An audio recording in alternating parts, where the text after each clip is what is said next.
Hi everyone, welcome to digital GK classes. तो जैसा कि आपको पता है कि झारखंड टेट का जो है ऑनलाइन फॉर्म स्टार्ट होने वाला है और हम बात करने वाले हैं कि इसका फॉर्म कब तक भरा जाएगा, इसका एग्ज़ाम कब तक होगा, सिलेबस क्या है, एग्ज़ाम पैटर्न एंड जो है क्या हर स्टेट के स्टूडेंट्स इस फॉर्म को भर सकते हैं, क्योंकि काफ़ी समय के बाद हो रहा है।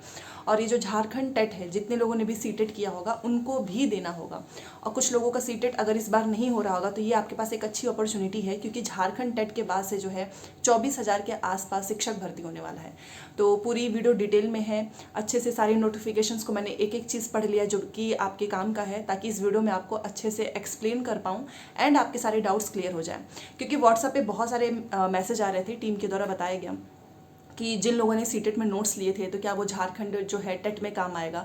तो आपका ऑलरेडी लिखा हुआ है कि आपको इसमें क्या पढ़ना है क्या नहीं पढ़ना है। और सबसे अच्छी बात क्या है ना कि ये जो आपका झारखंड टेट होता है ये सीटेट के ही बेस पे होगा। जो सीटेट के सब्जेक्ट्स है ना आपके वही इसमें पूछे जाएंगे। तो आपने ऑलरेडी सीटेट की तैयारी की है तो आपके पास अच्छा मौका है, बस आपको थोड़ा सा एनसीईआरटी पढ़नी है, बट आपको थोड़ी एससीईआरटी भी पढ़नी है। जैसे कि बिहार में एग्जाम हुआ था, आपने देखा होगा, एनसीईआरटी भी पढ़नी है, एससीईआरटी भी, मतलब स्टेट वाली बुक भी पढ़नी होगी। और ये होता ही है किसी भी स्टेट के एग्जाम्स में, बट एनसीईआरटी मैंडेटरी है। तो जो आपके पास नोट्स हैं आपने ऑलरेडी पढ़ा होगा, आप उसका रिवीजन करते रहें, बट आपको एससीईआरटी किताबों को भी पढ़ना होगा। ठीक है, दोनों में से क्वेश्चंस पूछे जाएंगे। तो अब पेपर 1 है, पेपर 2 है, इसमें भी अगर आपने बीएड किया है तो आपको पेपर 2 के लिए भरना होगा, आपने डीएलएड किया है तो आपको पेपर 1 के लिए भरना होगा। आपको ईवीएस वगैरह जो भी मैथ्स वगैरह हैं इनके एनसीईआरटी पढ़नी होगी, और एससीईआरटी भी सेम उसी तरीके से पेपर 2 में किसी का मैथ साइंस होगा, किसी का सोशल साइंस होगा। तो एनसीईआरटी तो पढ़नी ही है, साथ में एससीईआरटी भी पढ़नी है। और यहीं पर बोलना चाहूँगी, जितने लोगों ने भी आप लोग सभी ने सोशल साइंस के हमारे पेड नोट्स लिए हैं, आप उनको बार बार पढ़ो। आपने रिवीजन तो किया होगा, इवन यूट्यूब पे भी मैंने बहुत सारी क्लासेस डाली हैं सोशल साइंस की, एनसीईआरटी की। तो जितना एनसीईआरटी पे पकड़ होगी ना, तो आपका एटलीस्ट ये बर्डन खत्म हो जाएगा कि आपको एनसीईआरटी दोबारा से पढ़नी है, आपको फिर एससीईआरटी पढ़नी होगी। और अगर आपने नोट्स नहीं लिया है तो यहीं पर स्क्रीन पे एंड कमेंट सेक्शन में नंबर मिल जाएगा, आप नोट्स ले सकते हो, बहुत ही मिनिमम प्राइस में है। साथ में एक भी क्वेश्चन एनसीईआरटी का ऐसा नहीं, मतलब नोट्स बनाते समय मैंने इस चीज़ का ध्यान रखा था कि हर एक इंपॉर्टेंट पॉइंट्स को जो है इंक्लूड करूँ, साथ में वो हर एक एग्जाम के लिए सुटेबल हो। तो ये इसीलिए इसको तैयार ही किया गया था। तो बहुत सारे जो है झारखंड टेट वाले स्टूडेंट्स ले चुके हैं, आप भी चाहें तो आप ले सकते हो। देखिए, सबसे पहले तो ये आपको पता ही है कि झारखंड टेट का हिस्ट्री सभी को पता है कि पहले तो मना कर दिया गया था, बाकी के लोगों को नहीं करना है। इसका फॉर्म एक बार आया भी था, फिर उसके बाद से 2015 के बाद से आप देख ही सकते हो बहुत ही बुरा हाल चल रहा है। बट फाइनली जो झारखंड टेट की जो नोटिफिकेशन आया, इसे नौकरी नहीं मिलने वाली, ये एक एलिजिबिलिटी टेस्ट है। जिस तरीके से, पहले डाउट क्लियर कर दूं कि सीटेट होता है, यूपी टेट होता है। सीटेट तो चलो सेंट्रल लेवल पे है, यूपी टेट हो गया, रीट हो गया, बी टेट हो गया, एच टेट हो गया, ये हर स्टेट वाले एग्जाम्स कराते हैं किसी भी शिक्षक भर्ती से पहले। और मान लीजिए अगर आपका सीटेट पास है और आप बीटेट, जैसे बिहार में अभी आया था बीपीएससी वाला, और आपका सीटेट पास है, तो क्या आपको बीटेट भी देना होगा? बिल्कुल भी नहीं। आपका सीटेट पास है ना, तो वो हर एक स्टेट में चल जाएगा। ये एक रूल होता है। रूल क्या मतलब ऐसा है, अगर जैसे यूपी में वैकेंसीज आती है, आप ऑलरेडी सीटेट पास हैं तो आपको यूपी टेट देने की जरूरत नहीं है।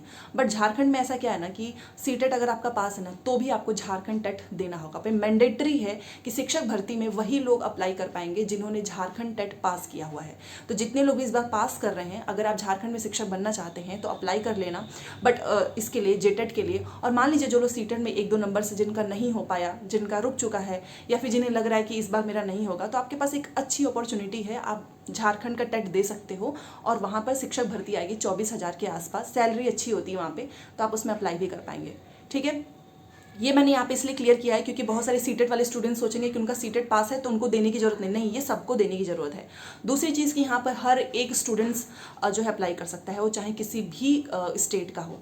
आप बिहार के हैं, यूपी के हैं, राजस्थान के हैं, मध्य प्रदेश के हैं, आप झारखंड टेट जो है दे सकते हो। अब इसका फॉर्म स्टार्ट हो रहा है आई थिंक 23 जुलाई से, हाँ 23 जुलाई से 22 अगस्त के बीच में जो है ये फॉर्म स्टार्ट हो रहे हैं। फॉर्म की फीस थोड़ी सी ज़्यादा है, जनरल कैटेगरी से जो लोग बिलोंग करते हैं तो दोनों पेपर अगर आप भरोगे तो 1500 है, और SC ST का 800 है।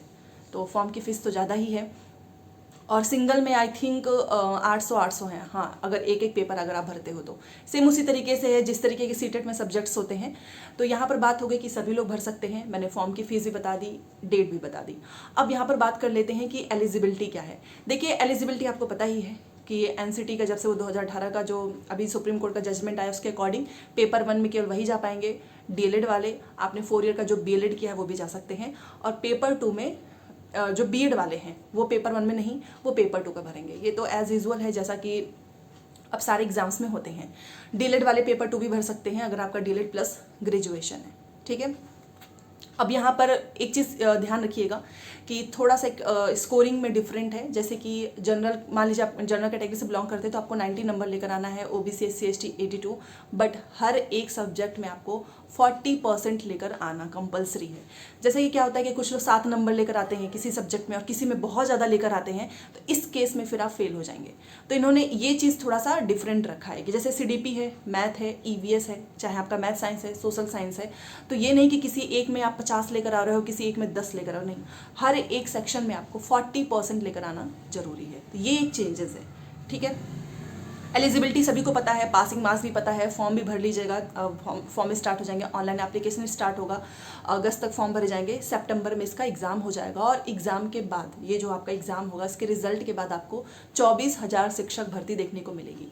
ये एग्जाम इसीलिए कराया जा रहा है क्योंकि जो शिक्षक भर्ती है वो पहले ऐसे नहीं आ सकती है, सीटेट के बेस पे तो हो नहीं रही है, तो वो झारखंड टेट ये कंप्लीट होगा, उसके बाद से आपका जो रिक्रूटमेंट एग्जाम है वो होंगे। जैसे मान लीजिए अभी यूपी में अगर शिक्षक भर्ती आती है तो उसके पहले यूपी टेट कराया जाएगा, ठीक है। बट ये तो है कि अगर आप सीटेट ऑलरेडी पास हैं तो आपको यूपी टेट की जरूरत नहीं है।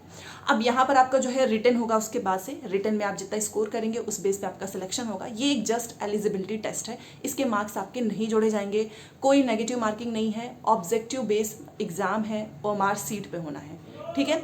तो सब कुछ सीटेट की तरह है। अब बात कर लेते हैं सिलेबस। सिलेबस देखिए, CDP आपको पढ़नी ही है, आपको उसमें पर्सनालिटी टेस्ट पढ़नी है, आपको लैंग्वेज पढ़नी है, आपको मैथ्स पढ़ना है, आपको EVS पढ़ना है। पेपर 1 की बात करती हूँ, सेम पेपर 2 में उसी तरीके से एकदम सीटेट की तरह है, कोई चेंजेस नहीं है। आपको उसमें CDP पढ़नी है, मैथ साइंस पढ़ना है। अच्छा, मैथ साइंस कौन लेगा ये तो आपको पता ही है, जो साइंस बैकग्राउंड से है, और जो सोशल साइंस कौन लेगा, जो आर्ट्स बैकग्राउंड से है, तो ये तो आपको पता ही है, आपने ऑलरेडी फॉर्म भरा हुआ है, ठीक है।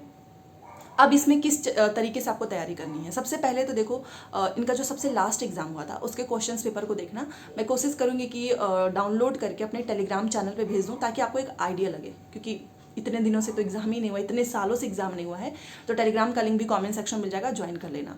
बट इन्होंने 2 चीज़ें इसमें नोटिफिकेशन में क्लियर रखी है, NCERT SCERT। देखो, कोई ऐसा एग्जाम नहीं है जिसमें NCERT ना पूछी जाए, इसीलिए मैंने बहुत पहले बोला था कि NCERT तो आपको अपने पास रखनी ही रखनी है। केंद्रीय विद्यालय का एग्जाम होगा, NCERT पढ़नी है। नवोदय का एग्जाम है, NCERT पढ़नी है। BPSC का एग्जाम होगा, NCERT पढ़नी है। सीटेट में पढ़ना ही है, झारखंड टेट में भी पढ़ना है। तो एटलीस्ट आप अपने नोट्स रखो, और जो नोट्स मैंने आपको दिया है उसका अगर आपने प्रिंट करवा लिया है, डाउनलोड करके रखा है, तो उसको संभाल के रखो, वो काम आने वाला है। तो NCERT प्लस जो SCERT, वहाँ पे जो स्टेट बोर्ड्स में जो किताबें होती हैं वो आपको पढ़ना है। तो ये 2 चीज़ें ही पढ़नी है।